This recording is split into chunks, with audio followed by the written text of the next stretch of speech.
Hi, it's Jackleen. Well, the eclipse cycle is eclipsing. That's all I want to say. If you're watching the news, you've seen there's just a lot of crazy stuff going on. Not that we didn't have crazy before this, but an eclipse seems to amplify that, right? And here we are at about the halfway point between the two eclipses, and not enough attention gets paid to how disruptive a half moon can be, because that's when the sun and moon are square each other. And so we're just over that point, but everything is amplified once again during an eclipse. And I'm recording this on Tuesday the 16th. You'll probably see it on Wednesday or Thursday, depending on YouTube. But anyway, I don't I don't think any of us is immune. Maybe tell me in the comments if nothing's happened so far to you. Oh, don't say that. Don't say that. Right? Knock on wood while you comment if nothing has happened to you during this eclipse cycle. Or um, one of the things that often happens during an eclipse cycle, and we'll talk too about it's a lot of Virgo concentration and Pisces concentration of energies right now, which can flip flop from one thing to another. It's like that bright, shiny object that we're looking at. Can we center? Can we bring the energy down? Can we ground? Can you go out into the backyard and put your feet in the earth? I promise you that'll help. Do something to bring down that energy if you feel a little ungrounded. But yes, and maybe take some of those media breaks too. What was I about to say? I said half moon. This is a Virgo eclipse that we're coming up on. I'm talking to you on Tuesday, almost a little bit over halfway between the two moons, right? Because Monday, the 21st, I'm looking at my calendar over there, and when I have it right here, is when the eclipse, the solar eclipse is. It's going to be, I believe it's 12:54 p.m. I better look at that, right? I have it somewhere. Yes, 12:54 p.m. here in Southern California, but adjust for your time period. That is when the actual eclipse happens. On the day of the actual eclipse, that's another one of those kind of humdinger days where a lot can happen, right?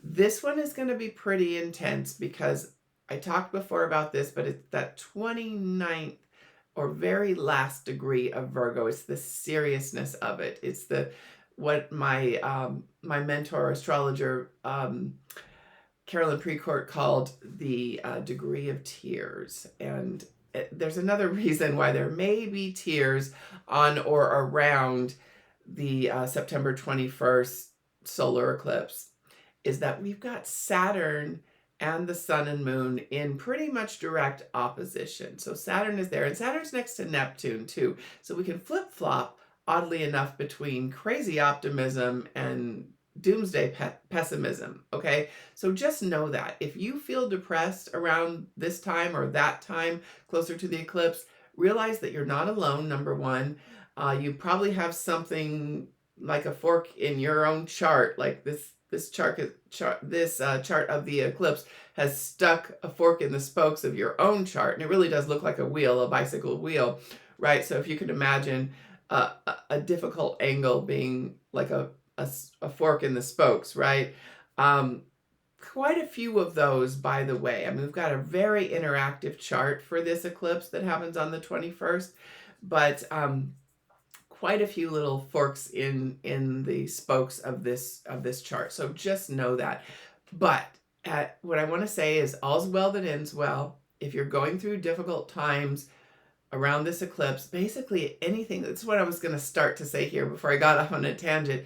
Anything that's not nailed down, that has not such strong foundations, or something that you knew, oh, this was too good to be true, or this has gone on for a long time, it's been great, or it's been whatever, it just might come loose during this time, just so you know. I've experienced some of that personally, so I know of which I speak. I have this eclipse in my chart is directly opposed my moon Pluto conjunction, which I was already born with that craziness in my own chart, and now it's getting it's getting opposed by this it's getting opposed and sat on and everything, because we've got Saturn in Pisces directly opposite. We've got Neptune right next to Saturn.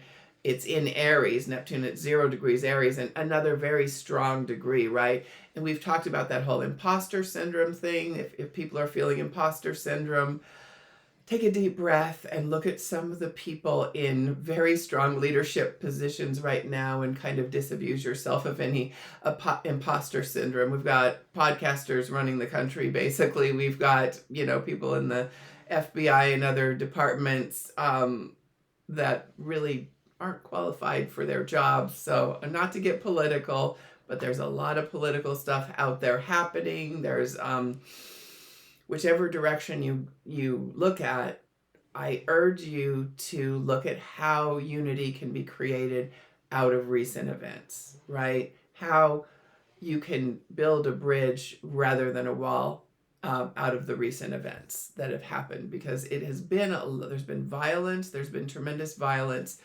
I think so much more happens during an eclipse, this, what we call, quote unquote, the magical gateway, but it is a time between eclipses where sort of the natural laws are suspended. Not only can you create wonderful things, but also those darker impulses come out for those who are susceptible to them. So it's a push-pull energy. There's a lot of brilliance, by the way, particularly with this eclipse, and we'll talk about how some of that can come out.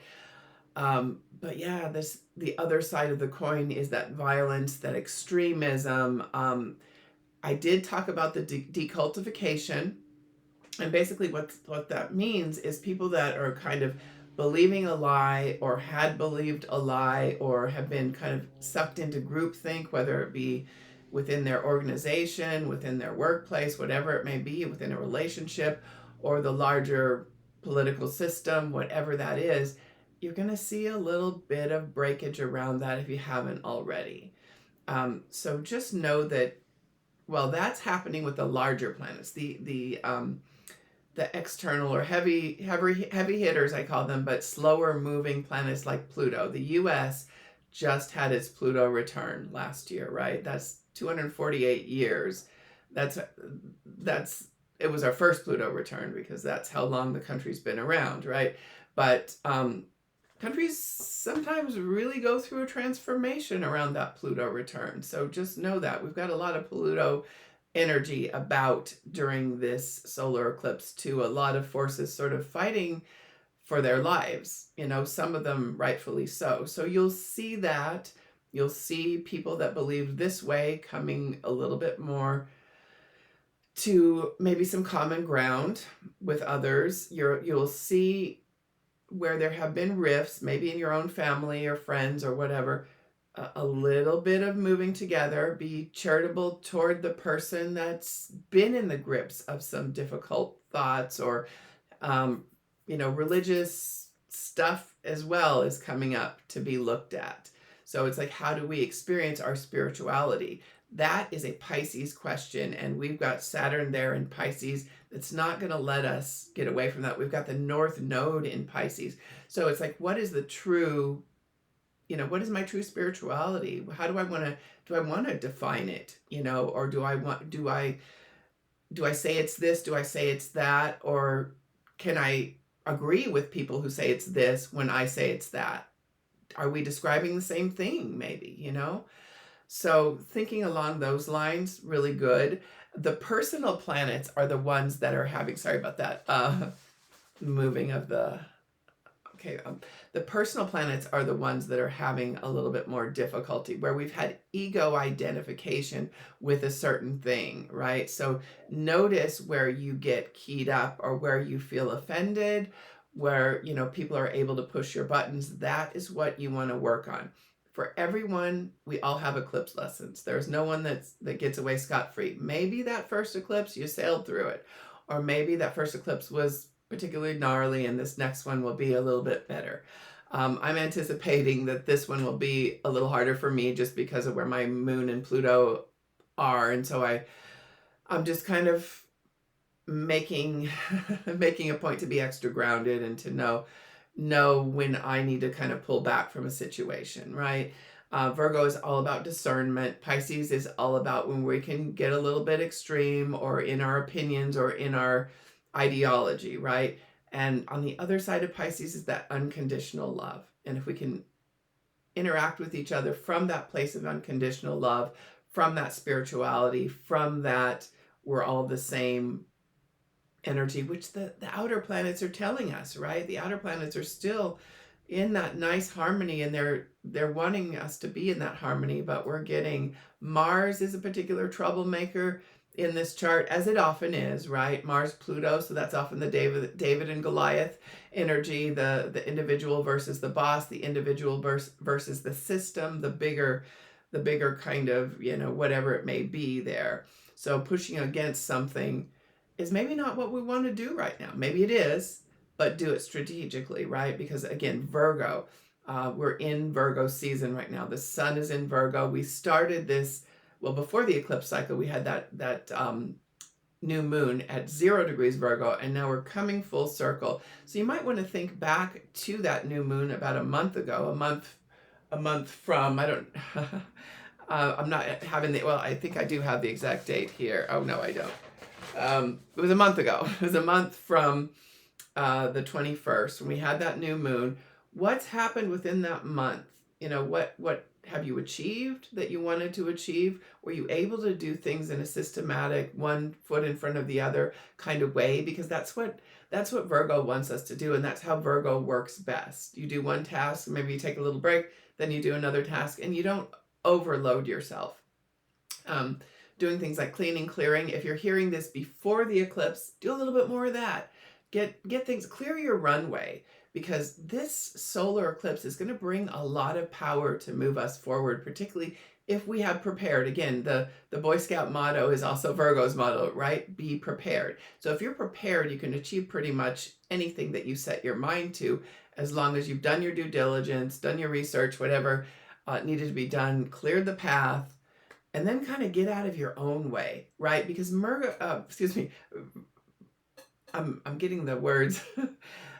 Virgo is Mercury ruled, right? And so is thinking. If we're overanalyzing, overthinking it, maybe we don't need to do that much at this point. Maybe what we want to aim for is around and after this eclipse time period, over those next 2 weeks, to kind of get enough in the flow and in the zone and on autopilot to move things ahead without too much overthinking or second guessing, because Saturn is there. Saturn is going to have us second guessing ourselves, right? Saturn is going to have us thinking imposter syndrome or thinking, oh dear, what could go wrong? That is so Virgo, by the way. So just know that that's there. Chiron is another, well, it's an asteroid. It's the asteroid of the wounded healer. And I talk about Chiron a lot. And it's in a volatile place right now with an opposition to Mars, as well as we've got Jupiter on the one side of it in a square. We've got kind of a T-square with Pluto and Jupiter to it. So it's, wounds will come up to be healed, or old wounds will come up to just kind of tap us on the shoulder and say, hey, did you get the lesson I brought to you? Are you going to fall for this again, right? Are you going to let yourself be triggered by this? I'm probably talking to myself. I'm pointing back at myself when I say that. So just notice what it is that triggers you, and could you kind of slow your reaction to it? That's always, always an eclipse lesson. Where it falls in your chart will tell you more information about that and what you need to do around that. But generally, it's a time to kind of acknowledge healing, know where you have made progress, and kind of pat yourself on the back for it. Pat yourself on the back for those times when you've resisted taking the bait and going into drama, because that is total, how do we say it? That's not what Virgo wants to do. Let's put it that way. Pisces might want to do it a little bit, but not really. When it comes down to it, Pisces is the sign of unconditional love, and Virgo is the sign of getting the ducks in the row, right? It's the devotion. It is, what is my what is my bigger purpose? North Node right there in Pisces. What am I doing this all for? So that's the question to be asking yourself. And is this important? Oh, that's a big question for this time that we're going through right now. Is this important enough for me to get into it on social media with other people? Is this important enough? Do I need to rephrase that? Do I need to, how can I come from a place of more love, more acceptance, more unconditionality? That's the question that's being asked here. Let's see if there's anything else I need. Oh, great ideas. Great ideas are coming. I told you that I was going to say something about that. Uranus, which is the planet of brilliance. It's also the planet of, innovation. It is disruption. It is change. It's big mass movements and activism as well. So there could be some political activism. There could be something that you were inspired to go toward, what you feel like this is right. I feel like I want to be on the side of justice in this. So I'm going to stand up for this person, this ideal. All that kind of stuff is favored, but also just ideas. And it could be an invention. It could be something creative. But there's some really nice flow here from speaking again.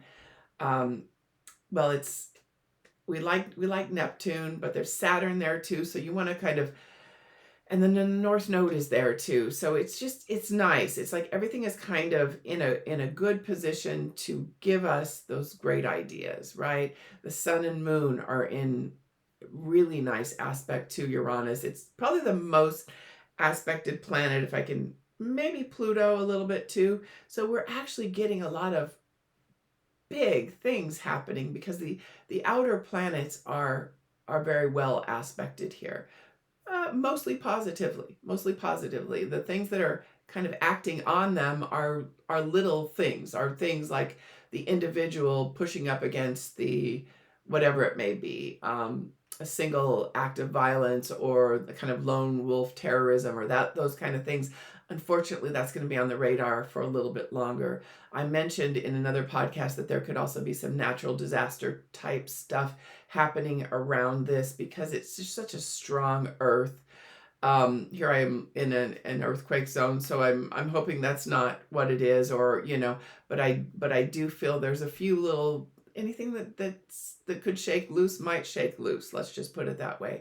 So just kind of tread carefully around this eclipse. I mentioned this before, have all your insurances up to date and everything that you feel like is a backstop for you, just because eclipses bring a little bit more of these sudden events and difficult events, like we have seen in this in-between eclipses time.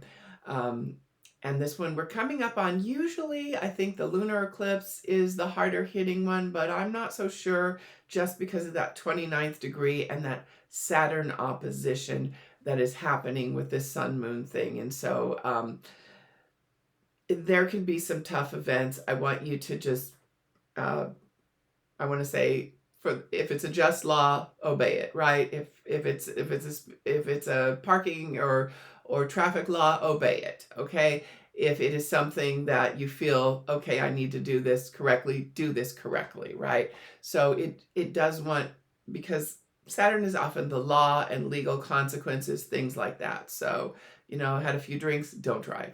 Get an Uber. I mean, I don't know. I know I don't need to tell you that, but just when Saturn is there and the things that you think, oh, I might have been able to get away with A, B, or C during another time, Saturn is right there. Things are being seen, basically. It's a little bit, the eclipses reveal. The eclipses reveal things. So anything that's been kind of going on behind closed doors, in the dark, unseen for a while, yeah, I mean, maybe we've talked about the Epstein list a little bit, maybe a little bit more of that leaking out. I don't know if that's a whole and total reveal, but hearing more about that, let's keep our eyes on that, because that's serious human rights violations. And anything that has to do with human rights, or, what is the news not covering right now that needs to be covered? So amplifying that, what's important to you that you're not seeing on the news, pursue that. Look into it, investigate. These are things that we can all do to some degree, because investigation, looking below the surface, looking at, what's not being said in any particular conversation or article or newscast or whatever. It's going to reveal things. So looking at body language right now, looking at, all these subtle cues, they're going to be louder now. Things that maybe were background before are going to come into the foreground. So those are things to look at. The signs and symbols, get a lot of those around eclipses. So those 29 degrees, I want to remind you again of the Sabian symbol. I mentioned it on my last little chat here, but the Sabian symbol for that 29th or that last degree of Virgo is a person totally intent upon a task and deaf to any, you'll remember this word, allurements, right? Those distractions. So try to shut out those distractions as often as you can throughout the day. Meditate, ground, focus a little bit more than you normally do. I think these Einstein type ideas are going to come. The way Einstein figured things out was not necessarily concentrating till his brain bled, but he would go out and take a walk. And that's what I suggest you do if you're grappling with something or you're needing to organize something and you're just not getting it by overthinking it. Go out into nature, take a walk, do something that puts you kind of more in the body than in the mind. So brilliant ideas are floating around there. And yes, I want to mention this again, just knowing and being kind of on the receiving end of some of this adversity, difficulties, things that don't look great. It's going to bring to you a greater self-sufficiency. It's going to bring to you a greater opportunity. The thing that looks like you're losing or outgrowing or moving past or getting laid off from or whatever that may be is going to open the door to greater opportunities. So believe that, trust in that. There's some magic going on right now. We are in that magical gateway. And if you're listening to this before that eclipse time, put something out there. Put an intention out there. Ask for something you want. Something where magic can possibly come back to you. If you've had a brilliant idea within this time period, put it out into the world a little bit and see what happens, see what kind of ripples it makes. I'm sure there's more to talk about around this. I might be talking to Jill soon or doing another podcast or just another one of these. So stay tuned.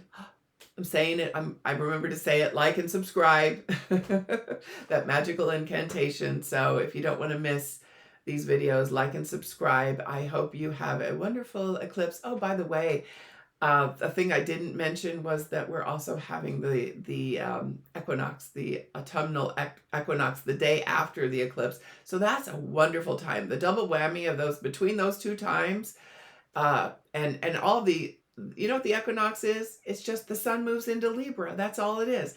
But we know that happens because the sun is at 29 degrees Virgo on the 21st, and on the 22nd it moves into Libra, and that is the beginning of the fall season. It's a wonderful time to intend and then kind of, build your castles in the sky and then put your foundations underneath them. But if you did this, if you did even one little thing that I advised with the Virgo, if you listen to my last video, you probably have a few of your ducks in a row and you're probably well on your way. So happy solar eclipse. It's going to be a good one. I know it's a little bit volatile, but it's going to be a good one. Good things are going to come of this. Okay. So remember that, and happy autumnal equinox. All right. Talk to you soon. Bye-bye.